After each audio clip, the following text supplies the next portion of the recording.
Current নাই, mobile চার্জে লাগাতে পারতেছেন না, বা কোথাও গিয়ে বিপদে পড়ে গেছেন, মোবাইলটা চার্জে দিতে পারতেছেন না, তাহলে কিন্তু আপনার মোবাইলটা আপনি কোনো প্রকার চার্জে না দিয়েও আপনার ফোনের চার্জটাকে কিন্তু আপনি 100% করে নিতে পারবেন।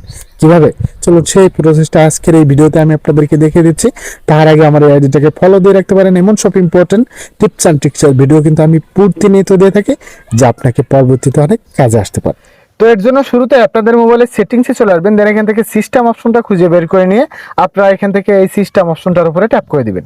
তারপর এখানে নিচে পেয়ে যাবেন ডেভেলপার অপশন, এই অপশনটার উপরে ট্যাপ করে দিয়ে ডান সাইডের কোনায় দেখতে পাবেন সার্চ একটা অপশন রয়েছে, এই অপশনটার উপরে ট্যাপ করে দিবেন। দেন এখান থেকে আপনারা সার্চ অপশনে গিয়ে লিখবেন ডিএমও। ডিএমও লিখলে এখানে একটা অপশন দেখতে পারবেন সিস্টেম ইউআই ডেমো, এই অপশনটার উপরে ট্যাপ করে দিবেন। ট্যাপ করে দিয়ে আপনারা এখানে এই যে দুটো অপশন দেখতে পাচ্ছেন, এই দুটো অপশন আপনারা এখান থেকে অন করে দিবেন। আমার এখানে আমার মোবাইলের চার্জটা একটু দেখে নেন, আমার মোবাইলের চার্জ কিন্তু এখন আছে 10%।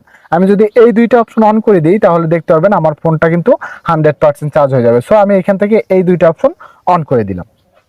সো ভিউয়ার্স, আপনারা এখানে দেখতে পাচ্ছেন আমার মোবাইলটা কোনো প্রকার চার্জে না দিয়েও আমার মোবাইলের চার্জ কিন্তু 100% হয়ে গেছে। আর এই চার্জটা কিন্তু আপনি প্রায় 12 ঘন্টার মতো ইউজ করতে পারবেন। That's it.